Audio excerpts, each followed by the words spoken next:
Hello friends, ମୁଁ ସ୍ୱାଗତ କରୁଛି ଆପଣମାନଙ୍କୁ ଆମ ଚ୍ୟାନେଲ୍ ଆର୍ଜି କ୍ରିଏସନ୍ରେ। ତ ମୁଁ ଆଜି ଆପଣମାନଙ୍କୁ କହିବାକୁ ଯାଉଛି କି ଆପଣମାନେ ଆପଣଙ୍କ ଫୋନ୍ର ନୋଟିଫିକେସନ୍ ବାର୍କୁ କେମିତି ଗୋଟାଏ ଆଟ୍ରାକ୍ଟିଭ୍ ଲୁକ୍ ଦେଇପାରିବେ। ତ ଚାଲନ୍ତୁ ଟାଇମ୍ ୱେଷ୍ଟ ନ କରି ଭିଡ଼ିଓକୁ ଆରମ୍ଭ କରିବା। ତ ଫାର୍ଷ୍ଟ ମୁଁ ଆପଣଙ୍କୁ ମୋ ନୋଟିଫିକେସନ୍ ବାର୍ ଦେଖାଇବାକୁ ଚାହୁଁଛି। ଦେଖନ୍ତୁ, ମୋ ନୋଟିଫିକେସନ୍ ବାର୍ ଏଇଭଳି ଭାବରେ ଅଛି, କିନ୍ତୁ ଆପଣ ଏହାକୁ କେମିତି ଗୋଟିଏ ଆଟ୍ରାକ୍ଟିଭ୍ ଲୁକ୍ ଦେବାକୁ ଚାହିଁବେ ତ ଚାଲନ୍ତୁ ମୁଁ କହୁଛି।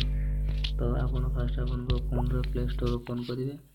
ପ୍ଲେ ଷ୍ଟୋରରେ ସର୍ଚ୍ଚ ବାର୍ରେ ଟାଇପ୍ କରିବେ ଇନୋଟିଫାଏ। ଦେଖନ୍ତୁ, ମୁଁ ଏଠି ଅଲରେଡ଼ି ସର୍ଚ୍ଚ କରିଥିଲି, ତା ଉପରେ କ୍ଲିକ୍ କରିଦେଲି। ତ ଆପଣ ଏଇଭଳି ଟାଇପ୍ କରିକି ତାପରେ ଦେଖନ୍ତୁ ଏଇ ଯେଉଁ ଅପସନ୍ ଆସିଯାଉଛି ତାରି ଉପରେ ଆପଣ କ୍ଲିକ୍ କରିବେ। ଭଲ ଭାବରେ ତାର ଲୋଗୋଟି ମନେ ରଖିଦିଅନ୍ତୁ। ଦେଖନ୍ତୁ, ମୁଁ ୟାକୁ ଅଲରେଡ଼ି ଇନଷ୍ଟଲ୍ କରି ରଖିଛି, ତେଣୁ ମୋତେ ଇନଷ୍ଟଲ୍ କରିବାର ଅପସନ୍ ମାଗୁନି। ମୁଁ ଡାଇରେକ୍ଟ ଆପଣଙ୍କୁ ଓପନ୍ କରି ଦେଖାଇ ଦେଉଛି। ତ ଚାଲନ୍ତୁ ମୁଁ ଆପଣଙ୍କୁ ବର୍ତ୍ତମାନ ମୋ ହୋମ୍କୁ ନେଇଯାଉଛି। ଏଇଠି ଦେଖନ୍ତୁ, ମୁଁ ଏଇଠି ଇନଷ୍ଟଲ୍ କରି ରଖିଛି। ତାପରେ ସିମ୍ପଲ୍ ତାପରେ ଟ୍ୟାପ୍ କରି ତାକୁ ଓପନ୍ କରନ୍ତୁ। ଦେଖନ୍ତୁ, turn on and of notify. ତ ତାରି ଉପରେ ଆପଣ କ୍ଲିକ୍ କରି ତାକୁ ଅନ୍ କରିଦିଅନ୍ତୁ। ଅନ୍ କରିସାରିଲା ପରେ ଆଉ କିଛି କରିବାର ନାହିଁ। ତାପରେ ଆପଣ ବ୍ୟାକ୍ ପଳେଇ ଆସନ୍ତୁ।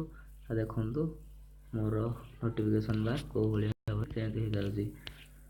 ଦେଖନ୍ତୁ, ସବୁ କିଛି ଚେଞ୍ଜ ହେଇଯାଇଛି। ତ ଆଜିର ଭିଡ଼ିଓ ଇଏ ଥିଲା। ତ ଯଦି ଆମ ଭିଡ଼ିଓ ଆପଣମାନଙ୍କୁ ଭଲ ଲାଗିଛି ତ ଆମ ଚ୍ୟାନେଲ୍କୁ ସବସ୍କ୍ରାଇବ୍ କରନ୍ତୁ ଏବଂ ଭିଡ଼ିଓକୁ ଲାଇକ୍, ସେୟାର, କମେଣ୍ଟ କରିବାକୁ ଭୁଲିବେନି। ତ ଆଜି ପାଇଁ ରହୁଛି, ବାଏ ବାଏ।